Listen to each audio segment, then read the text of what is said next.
Marvellous. Too quiet, though. Too quiet, you thought, yeah. It is a physical thing, I was saying earlier, Jimmy. It really sort of hits your big band. Yeah. And the sadness is you can't reproduce that sound through the speakers at records, home. no, excuse me. You have a lot of trouble with musicians, don't you? Yeah. And dogs. Yeah. Right? Yes, right. I didn't hear the end of the story about the guy with the bass drum. What happened? Oh, that, yeah, well, when it was... The bass drum, the bass drum. Did you hear when he said that he's delivering milk at 5 o'clock in the morning? No. Who was? Well, it's a long story. No. Now, where have you been since the last time that you've been on the show? You've been touring all over the place, Yeah, we've been all over the place. All over the world. We left here last year. We went to Japan. We were over there about 5 weeks. Came back home and did our usual summer tour. Which takes us all over the place. You've been to Afghanistan as well, haven't you? Well, that was a long time ago, Michael. But that's an unlikely place for jazz, isn't it? We were the first jazz band ever. We were sent over by the State Department at home. And we did a tour about 5 months and played most of the depressed areas in the world. Got to India. We played 3 nights in Kabul in Afghanistan. Then went to India. What were the audiences like in Afghanistan? Different. Different? Yes, very different. We played a thing called the Chechen Fair at the time. This is 1970. And we were the first musical thing to ever happen. And the people from Pakistan and the Afghani people, they come down from the hills and they're still wearing turbans and they come down on horses. We had 30,000 people at the fair the opening night. And since they weren't too familiar with westernized customs, instead of applauding at the end of a piece of music, they hum. They make a sound like that. If you could imagine 30,000 people. And you wouldn't know really what they were saying, would you? No, I thought perhaps they were coming up after me. I didn't understand. Is your band, your big band that you take around the world, is it in any sense a kind of musical crusade as far as you're concerned? No. It's not? No. It's not? I enjoy playing music. And, I know that. That's... You also hate bad music, don't you? Yes, I hate bad music. I hate bad anything. I hate bad movies. Yeah. You know, I hate bad people. But music, I think, transcends all of that. I think music appeals to everybody at every age, and I think it's something that's beneficial to the world. Well, you once caused quite a stir in my program, I remember, at the height of the Osmond craze, by saying that you'd like to stamp on little Donny Osmond's head. And you're not repentant about what? And he's still got a little head. Yeah. So, I have very strange feelings about that kind of music, if I can call it that. At one time, about 10 years ago, we played Nashville, which is the home of rock and country music, Nashville, Tennessee. And the opening night, I was asked by the press what I felt about country music, and I gave some terrible answer. And on the following day, the owner of the club, we were playing a place called the Exit Inn, and we got a call that they had threatened to bomb the place if I showed up that night. Most of the country people were offended by that, not realizing how many people they offend by the music that they play. Why don't you like it? What is it? I don't know. You tell me. How can you like it? If you can't hear it, and you can't see it and feel it, I don't understand it. It's not real to me. It's not really country music. It's not really the folk music. It's popular bad music. But what do you think? Cowboy hat. What do you think then are the prime reasons for this sort of lack of musical taste? I mean, is it people who've done a DJ job like Kenny's done in the past? I mean, are they the people who promote this stuff? For what kind of people would listen to him anyhow? This man is finished in the business. Thank you for that. Which one was he pointing at? He's got very good musical taste, actually, as our Kenneth. I know he does. Is the taste, generally speaking, of audiences improving, though? I mean, as you go around, you find that more young people are coming to your band concerts. Very definitely. When we're touring at home, most of our work is involved with colleges and high schools, and the people that come there are very early 20s. And the strange thing about it is that when I first started the band in 1966, and everybody was concerned about the success of a big band since the rock thing had taken over completely in the music business, I decided that I thought it was time for a change. And since big bands weren't happening, it was time for a big band to happen. I took the band out on the road. It met with very little success. The first time out, as a matter of fact, we played a hotel in Las Vegas. I think we're the only band to be canceled opening night. That's the truth. We played the Aladdin Hotel in Las Vegas. Opening night, the pit bosses came back and complained to the main man that we were making too much noise for the gamblers. That's the truth. And of course, as you can tell, the band is a quiet, very soft band. And lovely to dance to. And we were booked in for 4 weeks. They paid me off, and we finished that night. And then we went on to New York, played a place called Basin Street East. Great success, and as a matter of fact, the very first time when we played there, Harold Davidson was in the audience, and he asked why I'd never been to England. I'd never been here before. And I said, nobody's ever asked me. He said, well, I'm asking you. We came over here about 6 months later, the first tour, and we opened, our very first night was at Fairfield Hall in Croydon. And I was anticipating a huge success. You know, I thought the records had been big over here. We had about 300 people in the audience that seats about 3,000. Yeah. And I was a little disappointed and decided to give the best possible performance that I could give. And by the time we would finish the tour, which was 4 weeks later, we were sold out. Good. And it's been that way ever since, and I just can't thank the audiences enough. It's been marvelous. It really has, yes. You in fact, it's alleged that you can play a percussion thing on anything at all. You can play on it. Absolutely, as long as there's a drum. As long as there's a drum. Well, Roy, what's this thing that you've got, this theory you've got? No, well, when you get somebody it's in you, isn't it? The rhythm is there, and it's whatever it is, the real feel is there, isn't it? Wrong. It is. What do you mean wrong? You're trying to ruin this thing. Go ahead. You could play anything, really, couldn't you? Were you a knife and fork drummer? Yes, of course. Yeah. Yes, sure. Have you got any change on? Right. You know I've got some change, because you... Here we go. Have I got change? Right. Whoa, have you got change? Okay, right. Whoa, now, look at that man change. Look at that. All 2p, look, all of them, so that it looks as if he's put a lot of change in tomorrow at church, right? Have you got 2 fivers, anything like that? There you go. Now you just need a couple of sticks. Am I going to play it? Yeah. Oh, well, I need some sticks. Yep. Yeah. Can I get a pair of sticks, please? Here you are. Thank you very much. Right. What do we do now? It's a sort of...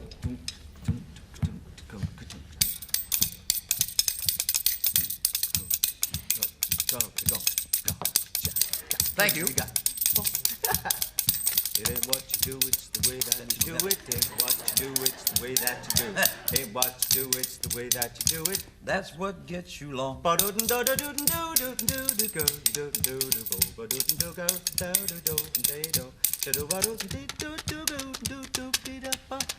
You can try hard, it don't mean a thing.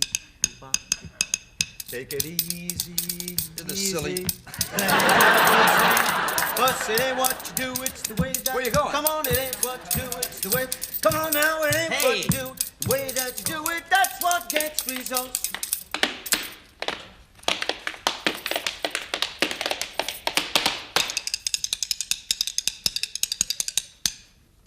Right.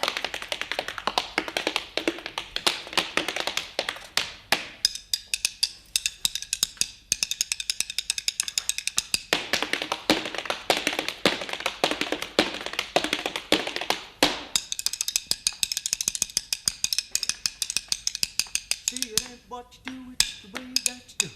Ain't what you do, it's the way that you do it. Ain't what you do, it's the way that you do it. That's what gets results. Yeah, man.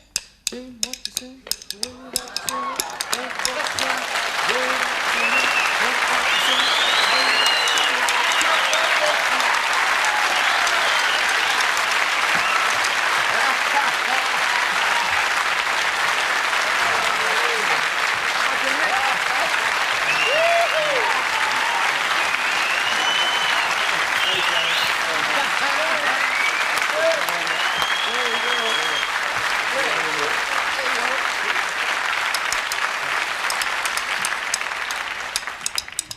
Can you improve on that, Mr. Davis? Ain't what you do, it's the way that you do.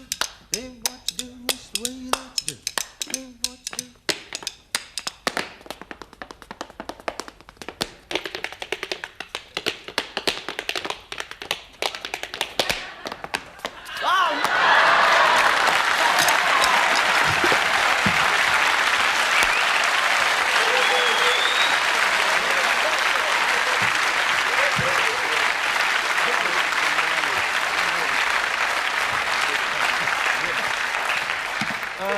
Now, you didn't know about that, did you? No, sir. That's a surprise. That is a surprise. Oh, me, man. Well, he rang us up this morning and said, my good friend is on the show. He said, I'd just like to come along and say hello.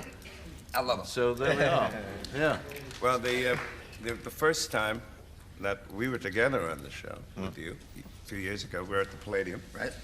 And it was such fun, and we had such fun on the tour anyway, and I love this man. And then, of course, Roy, I've known for going back to the Pigalle days. Oh, yeah, that's The right. Pigalle. That's Uh-huh. Pigalle, first time here. And this gentleman I admire, I don't know him quite well enough, but I... He's very passive at the moment. Yes. It's all in the best possible taste.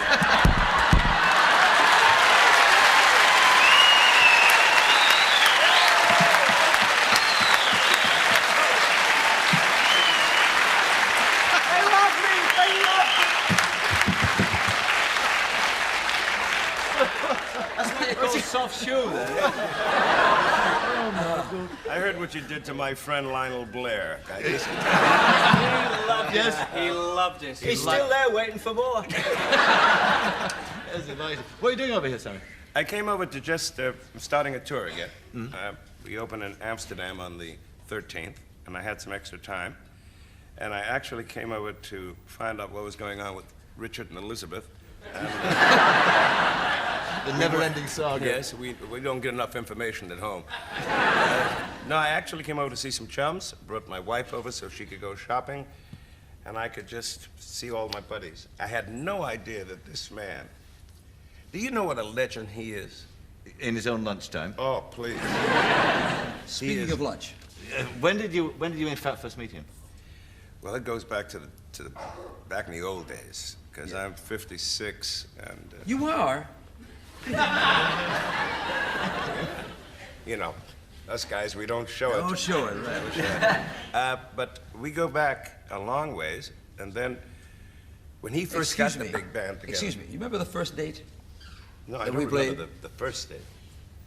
The Golden Gate Theater in San Francisco. Oh, that's right. The Will Maston Trio featuring Little Sammy. Really? That's the truth. Yeah. This was my first band. This was in... It was a long time ago. Yeah. And that's when we first met. He used to come out of the finale of his dad's act. You did the Danny Kaye impression. Yep. Right? And then danced. And when he danced, that was it. Nothing else after that. It was great. Yeah. One of the great dancers of all time. Yeah. He doesn't do it too much in his act anymore, and I'm mad Oh, at him for that. no, I started dancing. You never should have stopped, man. I never should have stopped. You're one of the first 1,000 dancers. Good. So are you going to do a little music number with him, do you think? I don't know if... Want to do one with the band?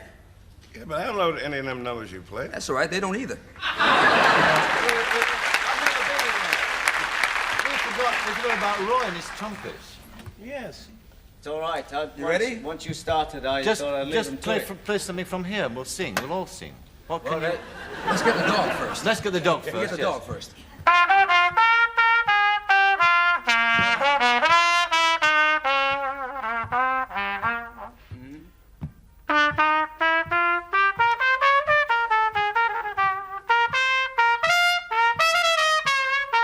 Yes, jazz came up the river. Did.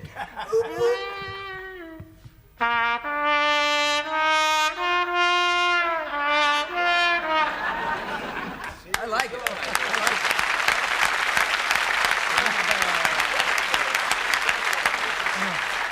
Did you play this as well, didn't you? I heard you play that. No, Mick Jagger plays that, eh? Can you play an instrument, Kenny? The gramophone. The gramophone. Do you ever want to have a band, though, or be... I mean, I know you are very musical. I used to take violin lessons when I was very young. I You thought really? It was really great to play the violin, but the thing that put me off it, apart from the hideous sound that was coming out of this box, was I'd be at the Roland School of Music, South Road, Liverpool, squeaking away, and there'd be kids walking down below on their way to the Odeon to see Flash Gordon Saturday morning. And there I was with this heinous din. Flash Gordon seemed better than... Yeah, right. A good plausible alternative. How many instruments do you play, in fact, Roy? Well, I once set a record of playing 43 different ones in 4 minutes, continuing one tune. But there's a chap, now do you believe this at all? There's a chap claims he's played now 75 different instruments in 2.5 minutes. And it's in the book, it's in the Guinness book. Why what? Well, he just couldn't warm to one. What? I just said he's crazed. I knew it had gone somewhere.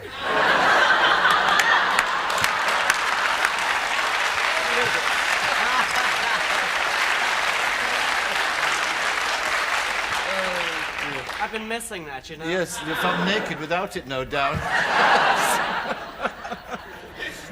Have you come across his shows in America, Sammy? No, I haven't. You haven't? Oh, you've got that treat to come. They're on NBC at 2 o'clock on Sunday morning.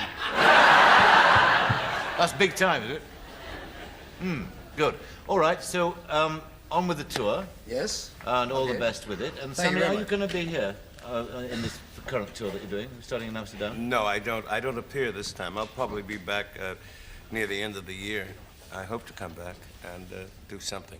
In the meantime, I just thank you, and I'd like to thank your staff for really putting all of this together so I could surprise my friends and say hello to another friend. Yeah. Well, it's not too bad. Hopefully make a new one. Oh, He's gone all silly, hasn't he? silly. He's gone all silly. Silly little boy. Yes. Well, it's nice to be rung up by Sammy Davis Jr., so kind of come on the show, eh? Good. Can't be bad. What? Pay attention, Kenneth. Sorry. No, we're Tell you going to... something, after the show tonight, after seeing this gentleman here, there'll be about 300 drum kits for sale in the papers tomorrow. 301. It's true, isn't it? Pardon? 301. 301. We're going to end tonight with some big band jazz. And I suppose one of the most requested ones that you get to play, one of the sort of classics in your repertoire, which is the West Side Story Suite. Yes. How long you had this in your... About 15 years. About 15 years? Yes. We still get more requests for that than anything. Yeah. Yep.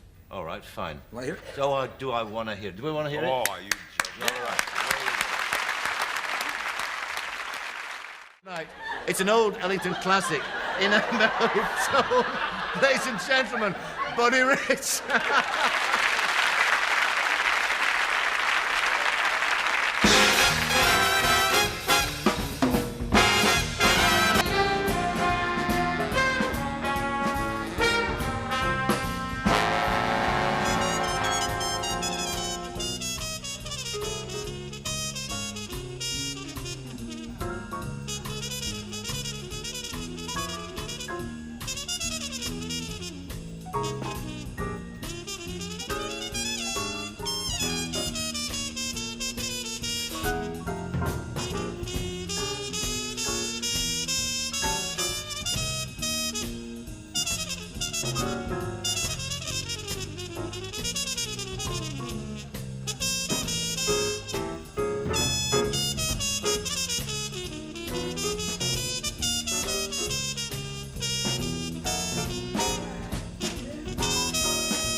Big band jazz. And I suppose one of the most requested ones that you get to play, one of the sort of classics in your repertoire, which is the West Side Story Suite. Yes. How long you had this in your... About 15 years. About 15 years? Yes. We still get more requests for that than anything. Yeah. Yep. All right, fine. Want to hear it? So do I want to hear it? Do we want to hear it? Oh, you joke. All right.